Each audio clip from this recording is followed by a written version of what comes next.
Hi Farm Toy fans, this is Jason from the Toy Tractor Times, and I wanted to help out the virtual Farm Toy Show by showing a mini display that I've set up with 1/64th tractors replicating early June farming that I saw growing up in Western New York. And this equipment lineup is modeling getting ready for harvesting alfalfa, both forage harvesting and baling. Let's take a look at a few of these custom pieces. Here's a 1976 International Blackstripe 1066. It has clear window cab, custom tires and wheels, weights, and it is hooked up to a New Holland 499 haybine. This haybine is set up with a roller reel, which is great for harvesting alfalfa and tangled crops, and it features hydraulics on the center pivot hitch. The farm has finished planting their crops for the year, and they've put their 12-row John Deere 1760 corn planter away in the shed, as well as the Case International 5300 drill. We can also see a classic Ford combine that has been retired from service is parked out here behind the buildings. Here is one more look at that Ford combine. It's a Model 640. You can see it is a 3D printed model featuring the grain table, unloading auger, and a weathered effect to show that it's retired. Following behind the New Holland 499 are a pair of New Holland roll bar rakes. We can see they're set up in a tandem hitch mode for transport. When they get to the field, they will unhook and spread out on this New Holland toolbar. And these are being pulled by an International 656 Farmall tractor.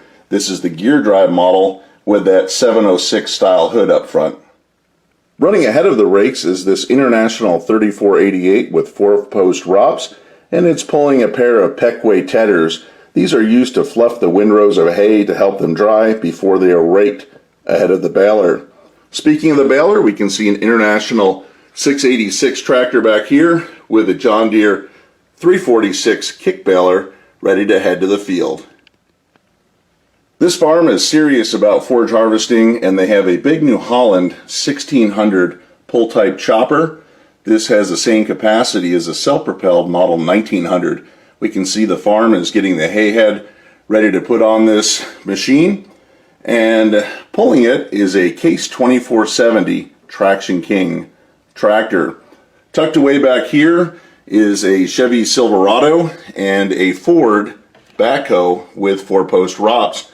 The farm also has its bale wagons in the yard getting ready to go, as well as a pair of Lamco forage boxes that we'll see over at the silage pile in just a second. Here we are at the bunk on this Western New York themed mini display farm. The farm uses an International Hydro 1026 to pull the forage wagons and unload them here at the pile. This model has been customized with lights and a grill, as well as front weights and dual wheels. It's pulling a scratch-built Lamco forage wagon. These were very common in Western New York, where I grew up in the late 70s and early 80s as they were manufactured in New York State. Have you used a Lamco wagon on your real farm or your display? Let me know in the comments section. As the wagon unloads, there is a Case International 9250 tractor up here on the pile, pushing up the haylage. This is a customized model that articulates and has the blade and clear windows. Okay, well, thank you to Jason for that. Great diorama work, Jason, and in addition to the great video work that you do. So thank you so much for that. So now we're near the tail end of our show portion of the day. And at 1 p.m., we urge you to head on over to the auction. You'll find the links posted on the Toy Show Facebook page right at the top. Will be the links to the auction if you haven't already been there. And it is set to go at 1 p.m. on the high bid platform by Jacobs Auctions. So now to kind of bring things to a close, we're going to ask Doug Hark to come on. Doug was one of the judges today for the display contest. And one of the features of the Ontario show is we normally do have a lot of displays each year, and we issue awards usually for the best display, which is in a diorama format or a display format. Then we have one for the best collection, which is more like toys on shelves. And then often we'll have one for best choice if the judges feel that there's one worthy of consideration, or if this were a real life show, we'd be doing this with votes. But that can be what we call the Best Choice Award. So thanks to Doug Hart for chairing up the judging for the displays this year. Rather than the voting, we thought that would be a logistical problem. And Doug Devine also helped Doug Hart with that. So if you're there, Doug Hart, Harkey will ask you to present the awards, please. This was an interesting experience today, judging these displays. And the first award we're going to give is called the Best Choice Award. And this was given to a Ford collection. You don't very often see collections of Ford toys, and Hugh Monteith has put together a real nice collection of Ford toys, including that gold, I think it was a gold 800, wasn't it, Doug?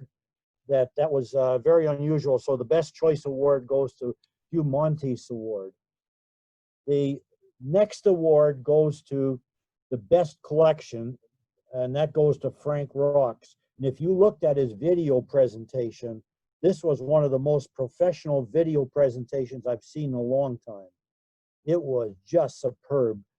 I wish I could do as well. So he's got primarily farm-alls that he was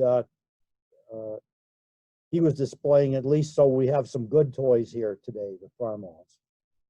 I know that would bring a smile from Doug Vincent. Remember growing up in the prairies of Alberta near Edmonton, my favorite tractor was a Super WD9, and I still remember that. The third award goes to one of the most extensive displays I've ever seen. Not only was there a lot of it, but the quality was unbelievable. This Rod and Karen must do architectural models. I was looking at the quality. It was a very professional quality. So the best display goes to Rod and Karen Little. And my congratulations. Okay, thanks, Doug. And do we have the Littles or Hugh Monteith or Frank on the line to accept their awards?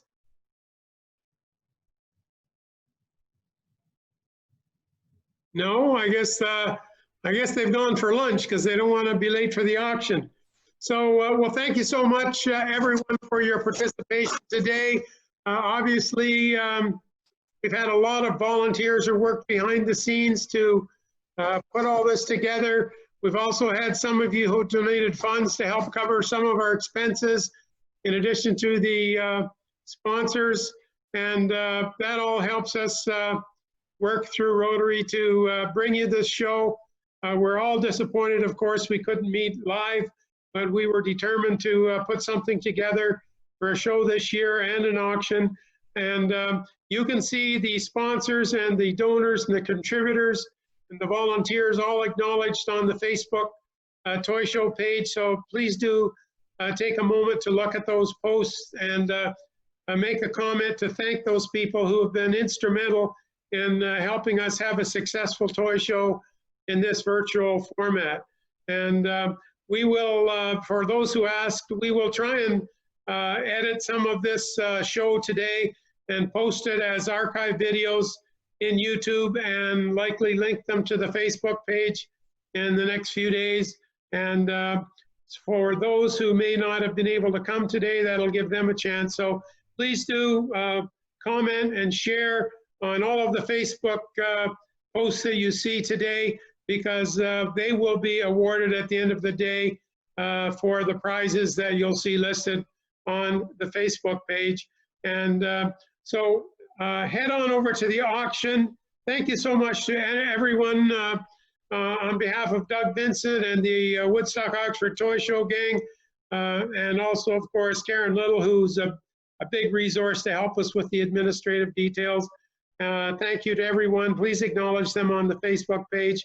And we're going to just thank Jason again and show a promotion for the National Toy Museum show tractor this year for 2020. So we're going to use our concluding video to promote the National Toy Museum's 2020 show tractor. And we look forward to seeing you over on the other side at the auction, okay? So thank you everyone for joining us. We hope you've enjoyed this. Please do leave some comments and share this so we can get some feedback for the future. Also a reminder, tomorrow night is our Toy Collectors Chat on Sunday, 8 p.m. The link will be posted on the Toy Show page and the Toy Collectors page for you to join us. So we're going to have a discussion on how it went and brainstorm some ideas and kind of have a debriefing. So if you're available tomorrow night, Sunday night, 8 p.m., please join us for the Toy Collector Chat. So thank you for now, and we'll finish off with this video. The National Farm Toy Museum is excited to announce the Alice Chalmers D21 as its 1/16th 2020 Collector's Edition tractor. This big iron machine was the largest row crop tractor available from Alice Chalmers during the 1960s. It was the first tractor in the company's history to break 100 horsepower. Rated at 103 PTO horsepower, Alice Chalmers manufactured the D21 from 1963 through 1969. This special edition collector's tractor helps support the National Farm Toy Museum's efforts to preserve the history of toy tractors in Dyersville, Iowa. The 1/16th Alice Chalmers D21 is manufactured by Tomy as an Ertl replica brand. This powerhouse tractor from the 1960s is replicated in 1/16 scale, featuring dual rear wheels, a die-cast hood, frame, front axles, fenders, and a steering wheel. It features soft feel tires mounted on die-cast and plastic wheels, a functional 3-point hitch that raises and lowers, and the National Farm Toy Museum 2020 collector insert on the bottom of the tractor. This limited edition 1/16th collector's tractor is available as a pre-order item only. You can order it for $99 directly from the National Farm Toy Museum's website shop. You'll find it listed at nationalfarmtoymuseum.com. Thank you for your interest and support in the National Farm Toy Museum. Okay, goodbye, everybody. See you at the auction. Thanks for coming. See you next year for the 2021 edition.